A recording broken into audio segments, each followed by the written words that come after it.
Welcome to the House Huddle. If you're new here and enjoy the content, I hope you will subscribe and like the video, as it truly helps support the channel. Today, and for this series, I will be doing things a little differently. These videos will be chapter readings directly from the hard copy book that I purchased, as well as my objective opinion of each chapter. The book is titled On Becoming Babywise by Robert Bucknam, MD, and Gary Ezzo, MA. Disclaimer. While I did not utilize Babywise with my own children, I feel it's best to educate ourselves on the actual method prior to any discussions about a mother who chooses to use it for her babies. This is my first time ever reading the book, and I have two boys ages 18 and 15 years old. I hope you will join me along the way to gaining further knowledge about this controversial practice. Please keep your comments respectful and note when you are sharing your opinions.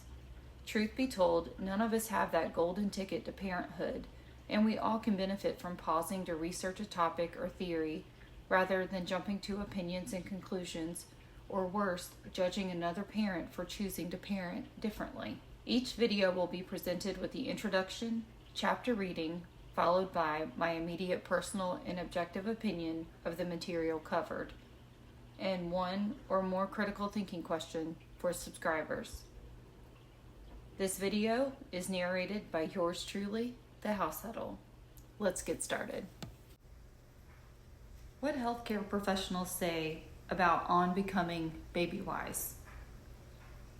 My introduction to On Becoming Babywise came over 20 years ago when a discerning member in my practice noticed my frustration with the growing numbers of fatigued mothers, fussy babies, and their sleepless nights. I was handed a set of audio tapes of this series. Being profoundly impressed with the insightfulness and relevance of the content, I began applying the principles in my practice. The change was dramatic as I watched the incidence of colicky babies, sleep-disturbed and frustrated parents drop precipitously. Word of mouth among our community has helped our practice grow exponentially. I cannot imagine any pediatrician that has come in contact with this resource not making it a part of their practice. Jim Pearson, MD, Johnson City, Tennessee. As family physicians and a husband-wife team, we are often asked questions related to parenting and the general care of children. Most of our practice responses are found in the On Becoming Babywise. For answering parenting questions, it has become a practical guide, giving us a sense of competence and confidence as physicians and as parents. When the principles are put into practice, parents reap abundant rewards. Tony Burden, MD, and Margaret Burden, MD, Bellingham, Washington. Babywise provides sound parenting advice and common sense pediatric care to many parents who are confused, frustrated, and downright sleep deprived. As a pediatrician and father of four, my wife and I routinely receive positive feedback regarding our children's behavior and sleep habits. Parents feel confident and relaxed when they have a plan and a goal for their infant and family. Once a family has found success with the principles in Babywise, they pass along their satisfaction to every new parent they meet. Simply put, it works. David M. Miller, MD, Superior, Colorado. I am a practicing pediatrician and assistant professor of pediatrics. Residents and new mothers I work with have found On Becoming Babywise overwhelmingly successful. My residents report a positive difference in the confidence of new mothers who work with the plan compared to those who do not.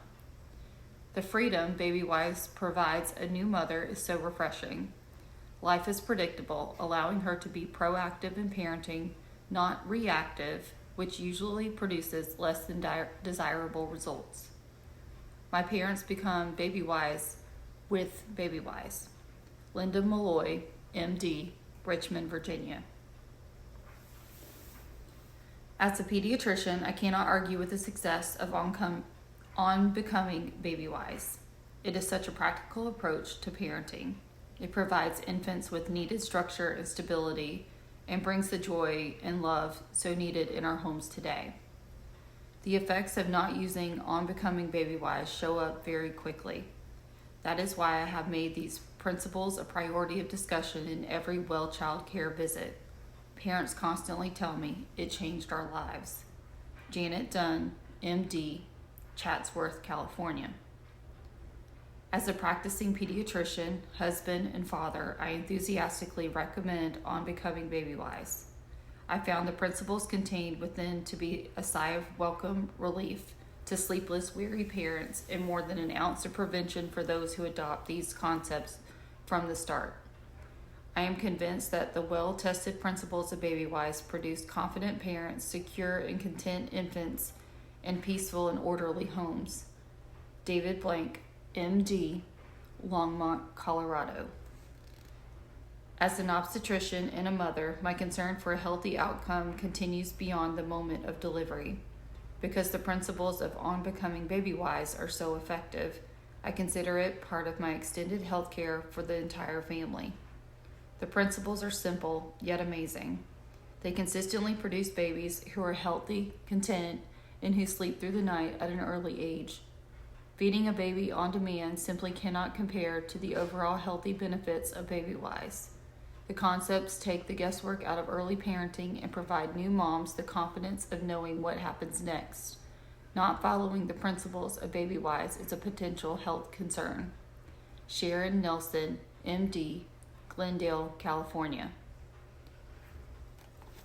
Medical school in no way prepared me for one of the more demanding aspects of my practice, dealing with infant feeding.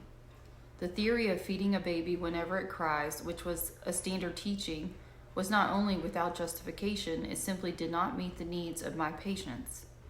Since being introduced to the principles of On Becoming Babywise, I have been convinced of its effectiveness in establishing sleep patterns and in decreasing the frequency of problems associated with infant feeding. If thriving children and happy, rested parents were not enough, my greatest commendation on Becoming Babywise is that my own children are being raised by these precepts. Craig Lloyd, MD, Brisbane, Australia. As a mom, I parented both ways.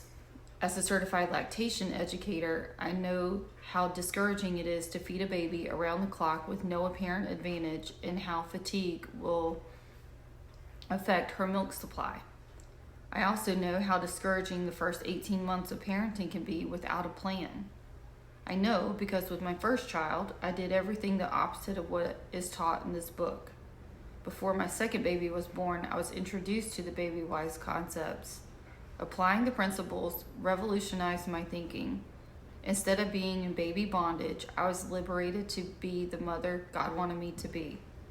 I have consistently used the series with the women I counsel. These mothers have met with tremendous success, whether bottle or breastfeeding. Barbara Phillips, RN, CLE, Los Angeles, California. What moms and dads are saying about On Becoming Babywise. I will tell you that there are probably about 6 to 8 different testimonials in here. However, after reading through them and for the purpose of diving into chapter 1 for this video, I wanted to share with you just 2 of them that I found, and I think they are very much relevant to the Watts case because I believe we all know that even with baby Nico on the way, there was already tension in the marriage, and no doubt having another infant in the home was due to create some added stress. So let's read these. Without reservation, I would recommend this program to anyone because it works. I demand fed my first 3 children, not knowing there was another way. I did not get a complete night's sleep in 5 years. When friends began to share your principles, I refused to listen to what I thought was simplistic nonsense. I hold a master's degree in early childhood education, and your concepts challenged everything I had been taught. When our friend's first child slept through the night at 6 weeks, I was enraged. My husband and I watched as their second and third followed the same pattern. They had everything under control and so few of the problems that we experienced. When I discovered that I was expecting baby number 4, I was depressed for months. The only thing I could focus on was the misery of more sleepless nights and demanding children. I am ashamed to say that it was out of desperation that we applied your parent-directed feeding concepts. I was humbled. Our baby slept through the night at 7 weeks. We could not believe it was that easy. He was a delight, happy and content, something never experienced with the first 3.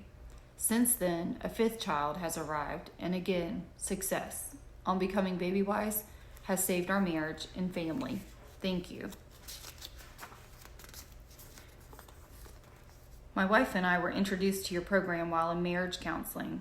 It was then that we discovered the trap of child-centered parenting.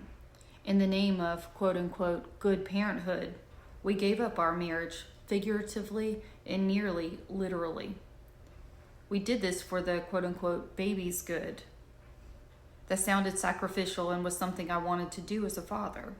But I never realized how faulty that thinking was until I read your first 2 chapters. Your book makes sense out of nonsense. After 18 months of misery, we started our son on a routine. After 4 nights, he began sleeping through the night, and my wife began to sleep with me, but this time alone. What a difference a good night's sleep makes to a toddler's disposition. We had a new son. Get these vital principles out to every family of childbearing age. A father from Atlanta, Georgia. Forward. After completing medical school and serving my residency in obstetrics and gynecology, I felt knowledgeable enough to be a parent. Between my wife's degree in child development and my medical training, how hard could this parenting thing be? We would just do what comes naturally and follow our instincts, right? Wrong. Soon after the birth of our first son, we quickly found our enthusiasm and confidence turned into exhaustion and frustration. My wife was up 4 times at night, and my son was excessively fussy during the day. The unsolicited advice typically offered by colleagues was to feed more often, since it was assumed my son cried because he was hungry. We did feed him, around the clock, every 2 hours. As we found out later, that was the cause of the problem, not the cure. Scientists can put a man on the moon, but they cannot answer the most basic problems of early parenting. How to have a happy and contented baby who sleeps continually through the night, like the rest of the family, and a mother who is not in a perpetual state of exhaustion. Through our common interest in children and parenting, my wife and I became acquainted with the work and accomplishments of Gary and Anne-Marie Ezzo. The Ezzo's basic and loving concepts of nurturing newborns virtually eliminated the problems listed above and many more. I have personally observed infants who were guided by the Ezzo's principles and those who were not. It became obvious that parents equipped with the right information do make a difference. That was one reason why over 20 years ago, I made the transition from obstetrics to pediatrics, and with the switch came the medically sound principles of Babywise. They work consistently, not only for millions of children already touched by the work of Gary and Anne-Marie, but also for my 4 children, my colleagues' children, my friends' children, and all my patients. To say the least, Babywise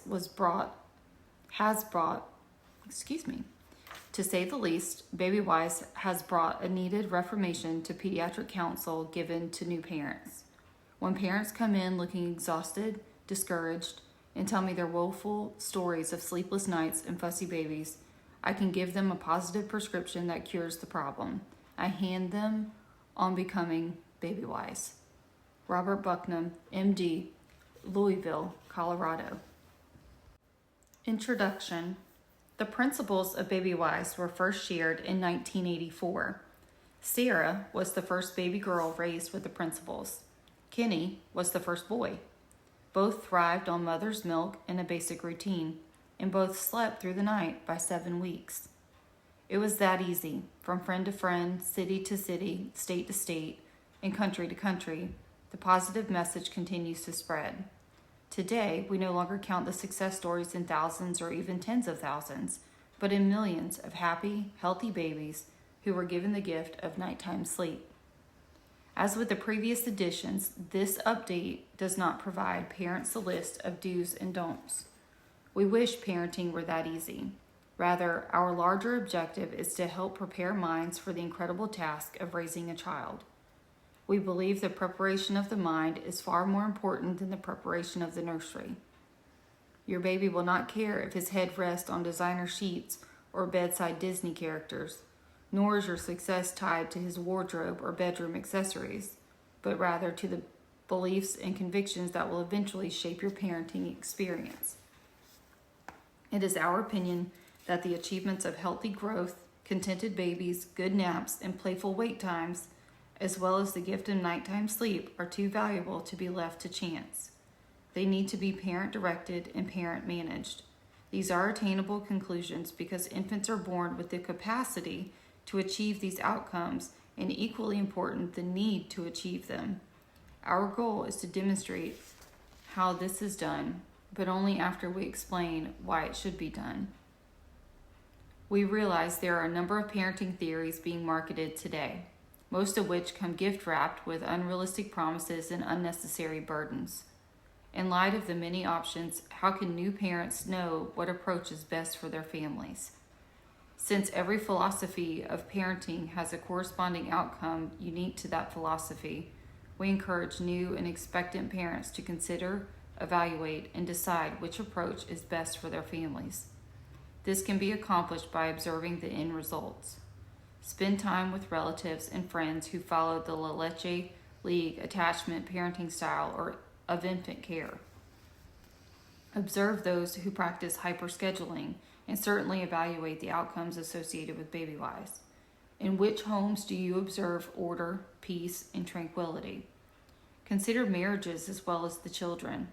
Is mom in a perpetual state of exhaustion? Is she nursing every 2 hours or less? Is dad sleeping on the couch? What is family life like when the child is 6, 12, and 18 months old? Is mom stressed, frustrated, or lacking confidence? Is the baby stressed, exhausted, or insecure? When the baby is 9 months old, can the parents leave the room without the baby falling apart emotionally? We believe the best evaluation of any parenting philosophy, including the one found in this book, is not found in the reasoning or the logic of the hypothesis, but in the end results. Let your eyes confirm what works and what does not. You will be most confident in your parenting when you see the desired results lived out in other families using the same approach. Look at the fruit and then trace it back to the seed source. The appendices section of this book contains charts, worksheets, and additional information relating to infant care. Appendices of a book should never be considered less important than the general reading, but only of different importance. Please read them in order in which they are referred to in the chapters. There are some matters of terminology that we would like to address. When you read through each chapter, you will see that we predominantly use the masculine gender in our illustrations. This was done for our convenience. The principles will, of course, work equally well with girls. Also, in our attempt to speak directly to our community of parents, we often use the pronouns you, your, and yours to address our readers. While we realize that not everyone reading this book is a parent, the vast majority are. Thus, we toggled between second and third person expressions. Finally, the name of the child most often referred to in this book is baby. The principles contained within these pages can help parents develop workable strategies that meet the needs of their babies and the rest of their family. These have worked for millions of parents, and when faithfully applied, can work wonderfully for you. However, your pediatrician or family practitioner should always be consulted when questions arise about the health and welfare of your baby. Finally, please visit us at www.babywise.life for the latest medical support and read how the Babywise principles gain global recognition through 20 languages and 6 million parents.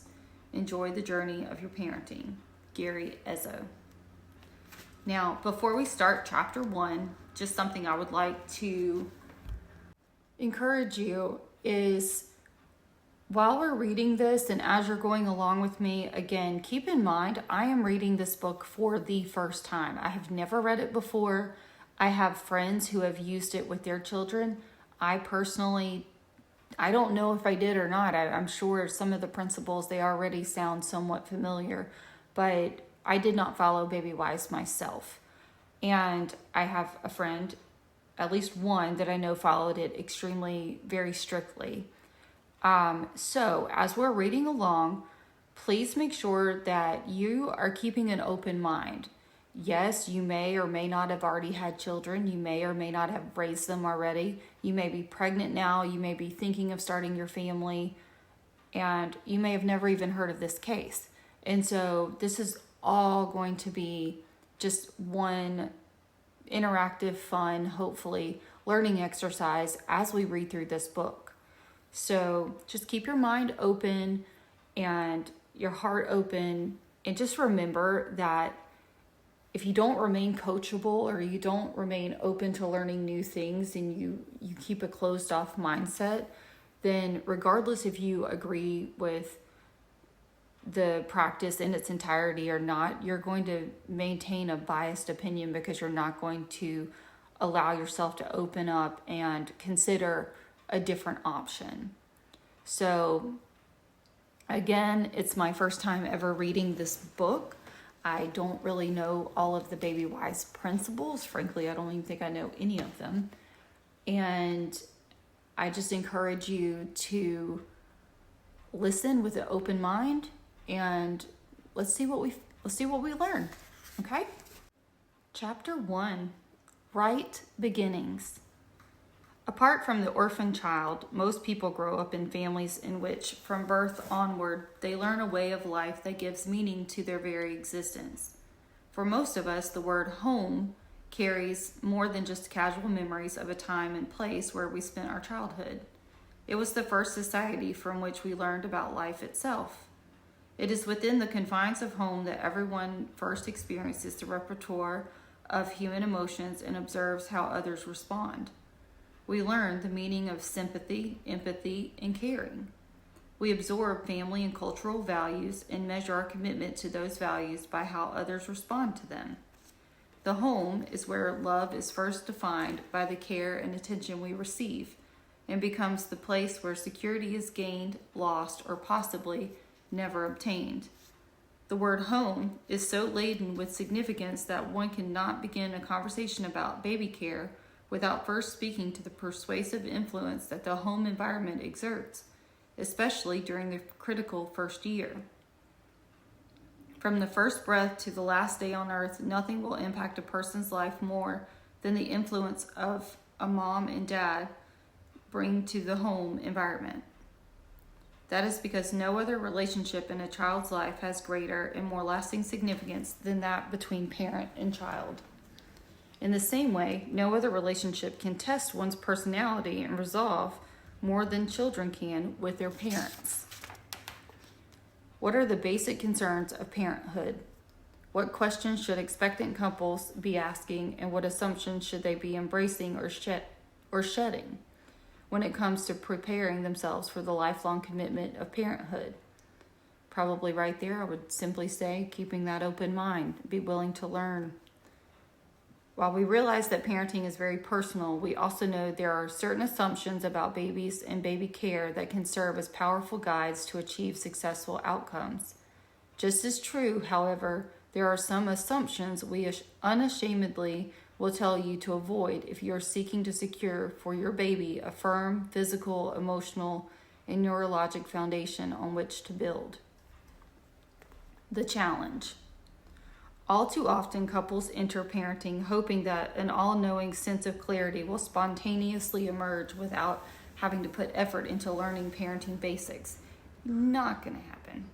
Even with some classroom preparation, first-time parents are often shocked once the baby arrives by how much their lives change to accommodate the needs of their newborn. For mom, the challenge is physical and emotional.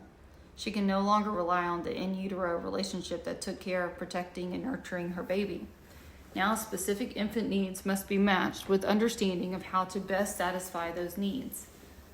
It is a time when she becomes acquainted with all the new baby sounds that will suddenly trigger a variety of emotions never previously experienced. She will be struck by the compelling sensation to nurture, protect, and provide for her baby. Boy, is that intense too. It is also an adjustment time for dad, starting with the need to share his best friend, his wife, with his son or daughter. In essence, he is giving up something to gain more. We talk about this with the Peterson case. Change also impacts mom and dad's free time. The time spent together before baby arrived needed less planning. But now, nothing can be done spur of the moment without first asking, what about the baby? With a newborn in the home, life changes forever, and expectant parents should fully embrace what will become the new normal. However, this is where the challenge comes in. Some parents assume optimistically that life will not change drastically with the newborn in the home, and that is not true. But neither is the opposite extreme that expects the tranquility of pre-baby home life to dissolve into a hopeless state of ongoing chaos. With a baby in your near future, life as you know it will change. For change is the reality of the day. That it is. How successfully parents navigate and manage those changes is dependent on their understanding of the micro and macro needs that all babies share, and of course, the best way to meet those needs. What's missing? We have counseled many couples that started their journey in parenting with high hopes and the best intentions to love and nurture their newborns, only to see their dreams reduced to a nightmare of survival. Who are these people? They are parents, like so many others, the sweet couple you met in your birthing class, the family down the street, or the next door neighbor with a cute wooden stork on the front lawn, wrapped with pink balloons announcing the birth of Alexis.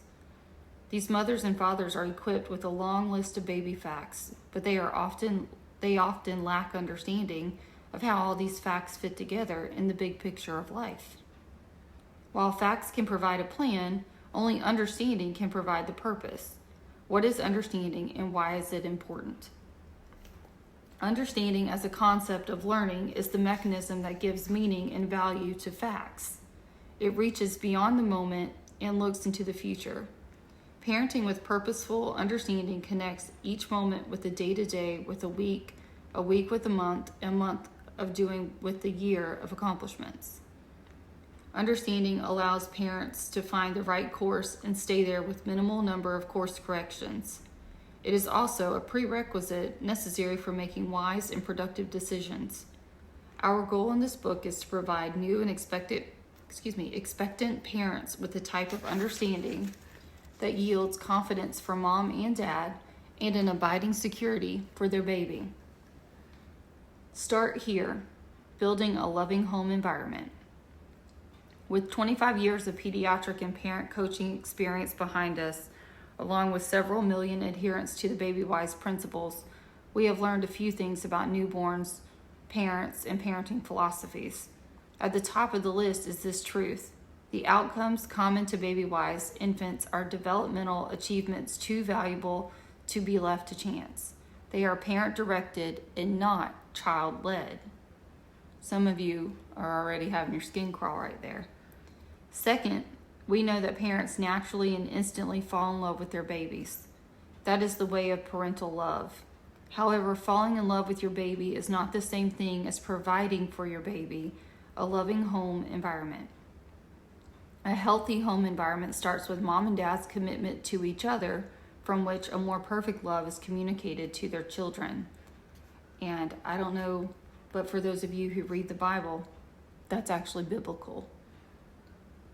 Third, a loving home environment is not something that naturally emerges. It takes work and sacrifice, and it requires that both mom and dad be intentional in their love for each other. It also requires parents to gain understanding of the three prevailing influences that shape every child's destiny. The first is his genetic disposition inherited from mom and dad. This speaks to a baby's physical and intellectual potential. The second great influence comes through his temperament, which is that dimension of his personality governing whether he is that outgoing, shy, funny, or even keel. The third great influence is the home environment created by mom and dad. While parents cannot change their child's genetic inscription or their child's temperament, they will influence the home environment and thus shape the child's destiny. What defines the home environment? This is where children first learn of love. From whom will they learn it? In part, they will learn from mom, and in part from dad, but most persuasively from mom and dad working as a team. This is because a mother and father cannot communicate the total message of love apart from the oneness that was formed in the bonds of their own marriage. Marriage is more than a legal status between two people. It is the living entity that reflects a special bond between a man and a woman. It is a unique relationship, one without parallel. While marriage transcends all other relationships, it is not disconnected from parenting. Just as the human heart pumps oxygen-rich blood to the body, so a healthy marriage fuels all the cells that make parenting come alive. It is truly an amazing relationship. That is why couples with great marriages make great parents, and their children are the benefactors. The marriage factor. I hope you guys are hanging in there with me. I know some of that was kind of hard-hitting for today's world. The marriage factor. The fairy tale conclusion, and they lived happily ever after, assumes happiness is an effortless, spontaneous outcome of marriage. This is far from being true. Men are not born good husbands, nor women good wives. They become that way only through self-sacrifice, patience, and a devotional commitment to the happiness and welfare of the other. It therefore serves a husband and wife to remember that they will not find long-term happiness in marriage, but rather they can achieve it through marriage, which trickles down to their parenting. This means the husband-wife union is not just a good first step towards successful child rearing, but it is in fact a necessary one on which your children will come to depend. Although the primary emphasis of this book is nurturing your newborn, we would be remiss in our educational efforts if we failed to explain what turns hope into reality. We believe that if you really love your children, you will give them the gift of love, security, and a sense of belonging that can only be derived from an ongoing demonstration of love for each other as husband and wife. It is a love that is rooted in the security of belonging, being complete, and feeling needed as a soulmate, completer of the other. Humans, unlike members of the animal kingdom, possess a particular emotional DNA strand that will not allow the inner person to be truly satisfied with just the physical side of the marriage relationship. That is in part what distinguishes us as humans. When a husband and wife are not one with each other in regard to emotional, physical, social oneness, they have gaps in their relationship, which have unintended consequences extending to their children. Boy, does it ever. The impact on children. While a husband or wife might be able to cope with the missing part, children do not fare as well. Babies are not able to rely on reason or intellect to measure the stability of the world around them. So by design, they depend heavily on their senses. There are certain aspects of the marriage relationship that children need to witness routinely. Children need to see an ongoing love relationship that includes mom and dad enjoying each other as friends and not just parents. They also need to see their parents talking, laughing, working together, and resolving conflicts with a mutual respect for each other. We cannot overemphasize this point.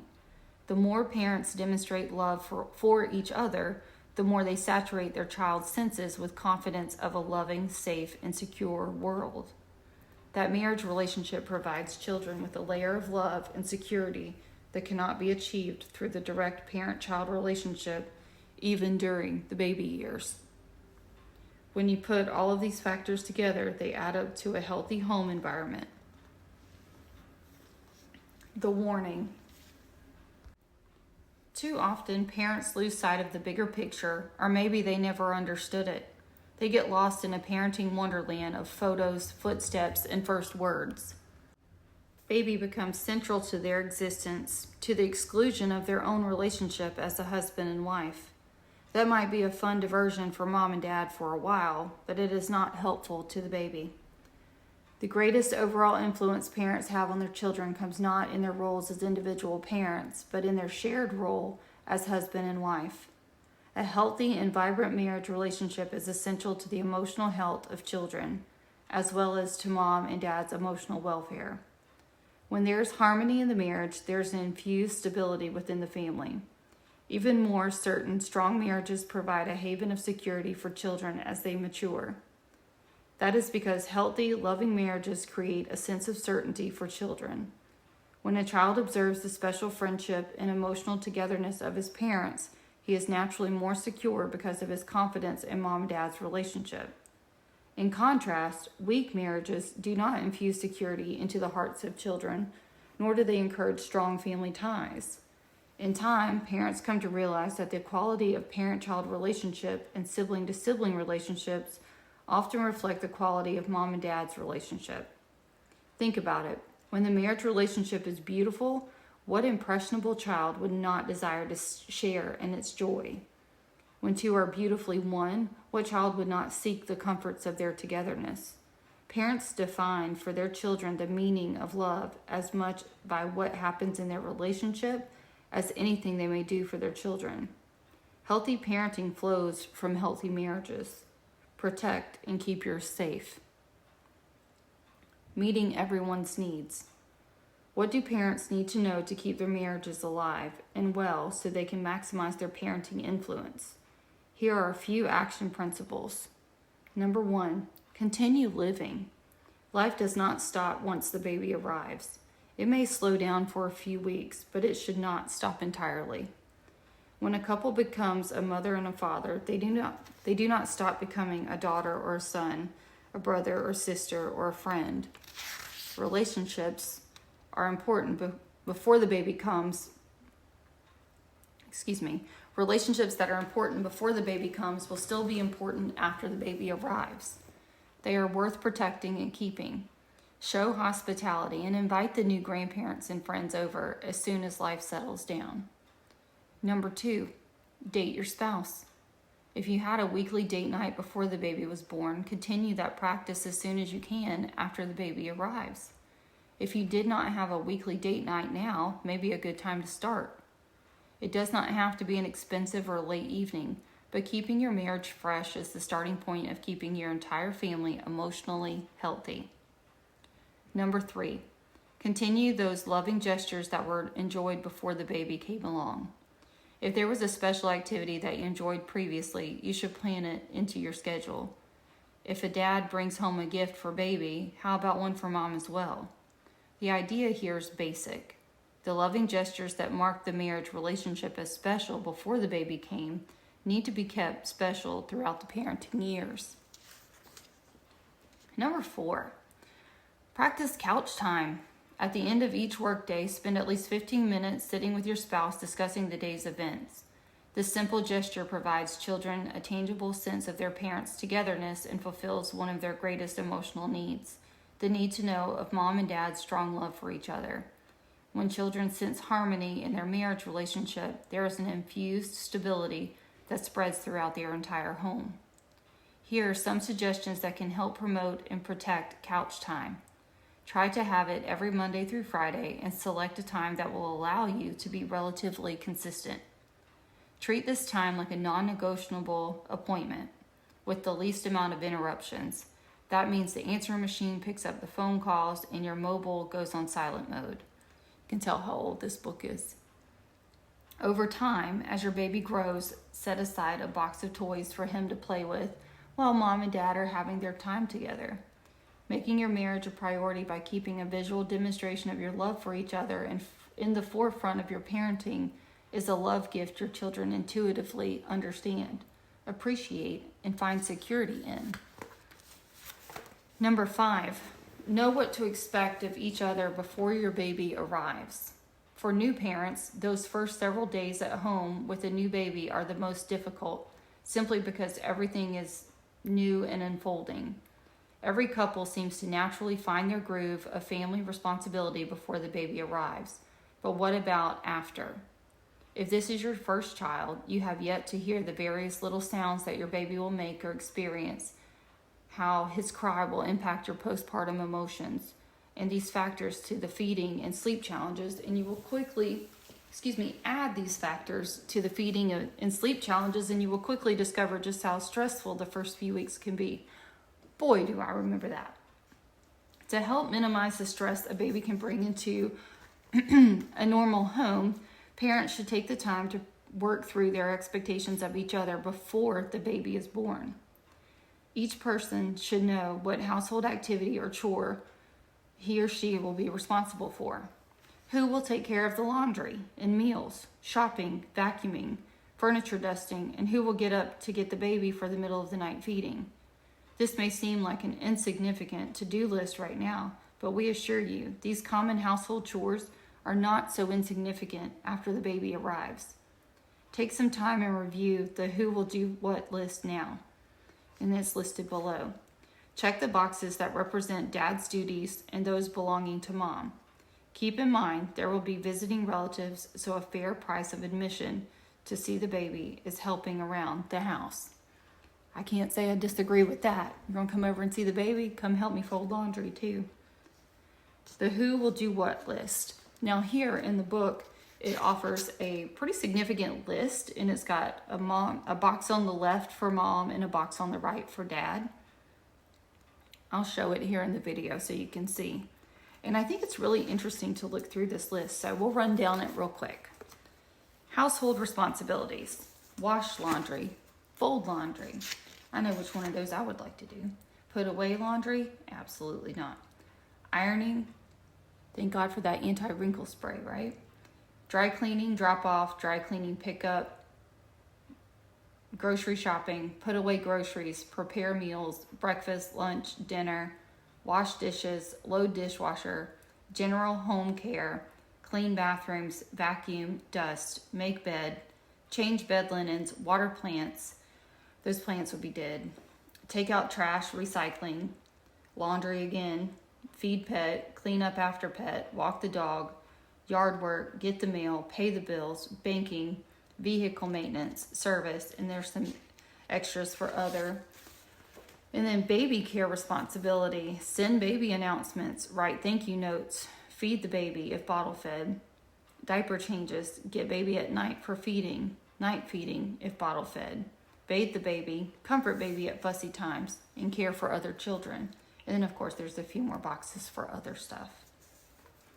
A word to the single parent. Here we go. Throughout life, we face unexpected challenges that detract from the ideal. In the home environment, the ideal is to operate as a parent from the strength of your marriage. We realize that ideal is not present in every home. The death of a spouse, a divorce, or an unplanned pregnancy can cause our dreams to disappear under a cloud of discouragement. Having worked with single parents for over a quarter of a century, we understand the pressures and challenges of their life. A single parent faces double duty with the care and responsibility of rearing a baby while often wearing several hats as homemaker, provider, and parent. Yet we also know that if you're a single parent, you will love your baby with the same passion as any couple and will desire to give your baby the best chance in life. It is our joy to help all parents maximize their emotional their emotional and intellectual resources regardless of their marital status. If you are a single parent, please know that while you may feel out of place in various group settings, when it comes to caring for your children, you are always welcome in our community. Summary. In parenting, everything is connected, the beginning with the end, and everything in between. That means parents never act in any given moment without their actions having some impact on the future. That is true not just in the role of a mom and dad, but also as a wife or a husband. As we will demonstrate in our next chapter, parenting decisions have ripple effects that connect our beliefs and assumptions with our actions and our actions with our outcomes. Keeping your marriage strong has positive consequences. Parent from the strength of your marriage and you will parent well. If you're interested in additional resources to strengthen your marriage, please visit the online resource center at www.babywise.life. This concludes Chapter 1. Stay tuned for my objective opinions and thoughts on this first segment. Before we even started Chapter 1, I already noticed something that almost instinctively, I'm sure, annoyed or piqued many of your interest, and it was this statement. Understanding as a concept of learning is the mechanism that gives meaning and value to facts. It reaches beyond the moment and looks into the future. Think about that last statement for a moment. In today's world, we live in a society on demand. Everything someone wants is at the click of a button, drive through, and a swipe away from no longer being worthy of direct communication. We live in a society who at least appears online to struggle with conflicts and at times are incapable of agreeing to disagree and digress. These deeply embedded behaviors no doubt will make this read-along challenging for many in this true crime community. It's my objective to challenge each of you to set aside these behaviors that so many of us struggle with. If you've ever gone through a drive-through, then yes, I'm talking to you too. And let's make sound observations about this parenting method. I don't think there will be a married couple on this earth that could ever say or would tell you that marriage did not require work. I see it all too often, though, even in my inner circle, where the statement, "My kids come before anyone." And it's often a debated topic that respectfully requires us to walk away. Having been a single mother, married, and divorced, I feel I can speak freely on each of those. When it comes to marriage, I 100% agree with the concept that your spouse must come first, because if you and your spouse aren't aligned, it will directly affect the babies and kids. For those of you who are Christians, this is a biblical principle. Ephesians 5:21 through 33. Wives, submit yourself to your Wives, submit to your own husbands as to the Lord, for the husband is head of the wife, as also Christ is head of the church, and he is the Savior of the body. Therefore, just as the church is subject to Christ, so let the wives be to their own husbands in everything.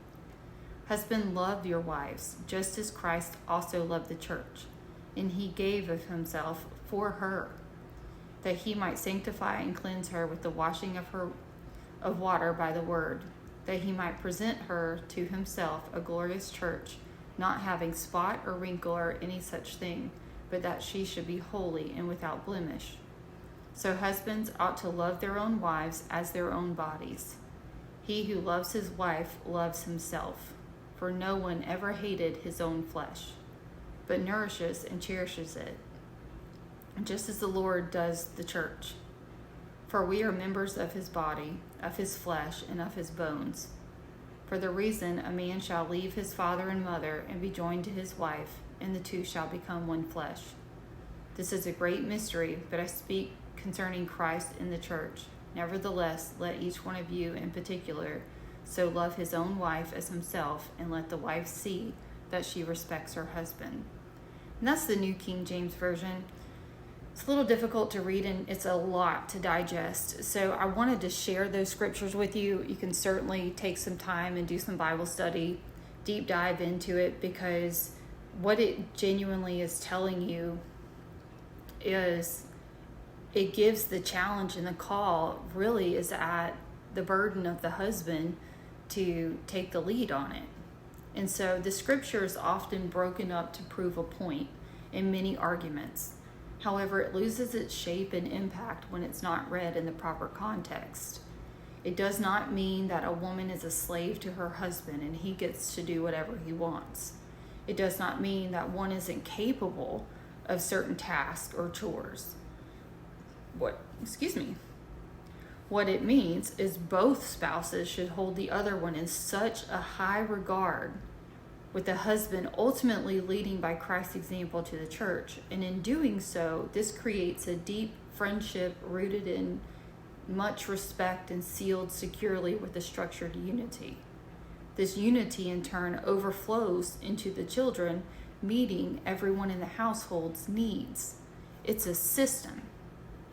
If you aren't a Christian and or choose not to believe the Bible, then scientifically it's known that babies depend heavily on their senses. Just as you and I gauge the environment we are in or people we are around by the tone of their voice and their body language, so does that of a child. An environment disconnected from each other does not promote unity and security. It's hard enough for some adults to thrive in marriages or relationships like this, Imagine a baby or child who cannot verbalize what they are feeling or experiencing. It usually comes out in unpleasant behaviors. Just my observations through the years as a pediatric nurse, mother, and woman who has done this parenting thing, single, married, and divorced, kids know. They feel it. This list of meeting everyone's needs is so important. We see in the Watts case from time to time that they would have date nights. The book mentions continuing life. What activities you enjoyed before the baby should continue after, or soon after. Shanann and Chris enjoyed attending concerts in North Carolina and Colorado prior to baby Bella being born. We see this. They went to Bruno Mars. We see them again at one of the rock jam festivals in North Carolina, and then they go to Metallica in Colorado. And of course, they're on all their Thrive trips together, which, yes, it may have been for work, but it's also fun. So they're getting to do a lot more than what many couples were doing. And I'm not debating about the money at the moment. I'm talking about spending quality time together. And we know Shanann enjoyed cooking and good food with wine. Then from her Facebook post, we see that they continue to attend concerts and have dinner date nights even after Bella and Cece are born. The area we see break down in this numerical point is the breakdown of friendships in the parent-adult-child relationship.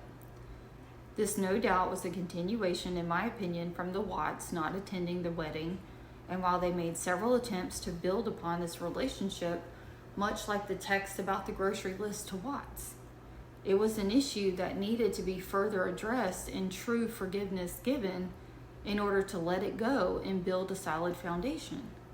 Respectfully, Shanann's answer to cutting off Chris from his parents was not a mature move to make, and many will disagree, and that's surely welcomed here as well. But while I do not, nor would I ever stand for anyone abusing myself, my children, or even a spouse, there has to be an understanding of what the family relationship with grandparents will look like, in my opinion, prior to marriage. Insisting a spouse no longer speaks to their family is grounds for regret and resentment. We already know what festering resentment can lead to, especially in this case. Now, I did mention earlier that I had a friend who used Babywise. We were both pregnant at the same time, my second, her first. She began reading about Babywise prior to our sons being born, and I did not. I noticed towards the end of our pregnancies that she began closing her inner circle off. Honestly, it was her instincts kicking in already, and I later learned of many first-time mom fears that she was experiencing. We all know that first one is something special. They all are, but boy, do you dive headfirst into any and all books to try to educate yourself to be the best parent there is, and even better than your own parents. The moment the baby came home from the hospital, she already had a schedule in place and absolutely would not allow anyone to come over unless it was a scheduled day and time, and best believe when your time was up, it was up. She was walking you to the door, and it did not interfere with their routine. I remember her mother being bothered at times because she couldn't just freely go love on her grandson. And I remember asking her mother from time to time, like, how she was doing, because, I hadn't seen her, or she'd never really came out and about with the baby until much later. And I think we would see each other at church from time to time, but that was about it if I wasn't working. And much to my surprise, I was told that she and her mother had not been speaking for quite some time because they had a disagreement about the routine.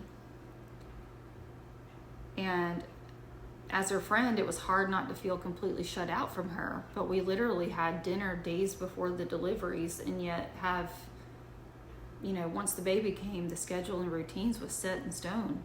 But you fast forward to almost 15 years later, and we both have thriving, loving, bright young men. She remains married. I did not. Nonetheless, our children are doing well. She has a respectful relationship with both her parents and in-laws. And now, as her friend, I completely understand what she was trying to establish within her household and for her children. She was doing it from a place of love and protection, supported by her husband, and being young, you live and learn with communication, which is something I see repeated so far in this book. Now, we've already talked about date your spouse, which was number 2, and continuing those loving gestures, number 3. So, I'd add to that, never underestimate the power of a hug and the serotonin spikes in receiving flowers just because. And even if they tell you that they don't really want flowers or they don't really care if they get flowers, if you gift someone with something because you thought of them and their immediate reaction is to tell you that they didn't want it or that they don't like it, then there's a deeper issue going on there that needs some attention. Number 4 was interesting to me, and it immediately took me back to the purple shirt video. You guys hear me speaking of this one often. They both were in the living room, no television, mom, dad, and the 2 girls, but something was off track in this video, and that's the foundation as it is described in this book. This concept is meant to demonstrate that you and your spouse put each other first and can have conversations together while the kids play. In their video, we see Chris doing squats with the girls on his shoulders while Shanann is live and videoing. Is there anything wrong per se? No. However, in the context of Babywise and the method, this is not what they describe in the quote-unquote practice couch time. Shanann and Chris may or may not have been attempting to do this. However, it's known they would spend time in that front living room minus the television. And later on, we hear that Chris spends time with Kessinger in this very quote-unquote couch time scenario. Think about that. Chris and Kessinger's couch time minus the interactions with the kids or minus the distractions, allowing Kessinger to focus solely on Chris, which is precisely what is encouraged in Babywise. Just not with your mistress, but with your wife, or neutrally your spouse. Number 5 is one I believe the Watts got right, and that's knowing what to expect from the other before the baby arrives. This list is pretty helpful with regards to household duties and chores. If you already know what is on your list, then you're doing these things without being asked, without seeking praise, and ultimately it allows you to be a productive and supportive spouse. I must say I like the quote-unquote price for admission concept for visiting the baby. Although in our family, it's just natural for us to go over and see a baby and do the dishes or fold laundry, and then we leave, when it's time for the baby to eat. And finally, I 100% have to address this book when it comes to the quote-unquote single parent. The mere fact that they glossed over this very challenging role in a mere summarized paragraph only further confirms that they indeed know absolutely nothing about being a single parent. So bear with me here, because some of this stuff I go round and round with my own sisters about. So let's be clear, what is a single parent? Truly, if you have a spouse in the military, you are not a single parent. If you have a lazy spouse who works and then comes home and does nothing, you're not a single parent. If you have a spouse who stays home all the time, you are not a single parent. And here's why. Military spouses, you have a constant flow of income coming in the 1st and 15th of each month. Typically, you have BAH or some kind of housing allowance, and depending on where you are, you may even get a food allowance or hazard pay or something extra like that. You may not like your duty station. You may feel like you have no support. You may not see your spouse when they are deployed. However, you have health insurance, dental insurance. You have life insurance policies. Good God, if something were to happen to you. You have financial and housing security and a command to report to should your spouse ever go sideways and do something harmful or hurtful, or if you're in an abusive situation. Like, you have more than enough resources at your fingertips to help resolve those issues. It is totally up to you and what you choose to do to seek out those programs. And yes, I can say that because I've been a military wife with a deployed husband. It may not be the ideal family dynamic. However, more often than not, it was one that was chosen because no one forces you to get married. And it's just not being a single parent. Having a spouse who works and then is lazy at home, or a spouse who stays home all the time and is there all day, neither one of those make you a single parent. You may have a relationship where there's an immense amount of lacking respect or commitment. However, you continue to choose to live with said person. And this may sound harsh, but come back and drop your comments when you have been awake all night doing all the feedings, all the changing, burping, rocking, pouring coffee into your bottle because you're half asleep, and then forgetting to put the drop in the Playtex bottle, or pouring the formula on the counter, missing the bottle completely as you balance a screaming baby on your hip. Then you go to work for 8, 10, 16 hours a day, praying to God that the baby is okay with whatever friend or family member you could arrange to help care for the little one, because you can't possibly afford full-time daycare and you can't miss an hour of your job, or else you're not going to be able to make rent. You live off of the 10 for $10 specials of high sodium frozen pizzas, and thank God for the WIC program if you qualify, that gives you the good cheese, so you at least have a snack to go with the stale saltine crackers in the pantry, holding you over until payday. You don't have designer makeup, and everything you buy is calculated in terms of how many cans of formula or how many bags of diaper can you buy if you don't purchase this specific brand of deodorant. You no longer flinch at delinquency notices and have those excuses memorized, because anything above anything and everything, you are a mother. And if you're sick and the baby's sick and you have to stay home from work, missing that one day is going to set you back 3 weeks of finances. So don't come here with that, my spouse sucks, so I'm a single parent. The military sucks, so I'm a single parent. No, you're not. You need to look within yourself and make sure that you're not just settling for mediocre. And you're not just settling for like the bare minimum. Because if you're going to be doing it all by yourself, by having another human being in the house adding more work to what you're having to do, then you don't have a marriage, and you probably should seek some marriage counseling. So I leave you with this: be where your feet are. Take a hard look at your relationship with your spouse, with your children. Where and what can you do differently today that can shift these relationships into a better direction? Pray about it if you pray. Then do something to make those changes happen. Don't judge another until you look and find no fault within yourself. Hit the notification bell and join me next time for chapter 2. We're going to be going over and reading through feeding philosophies. Until next time, thank you.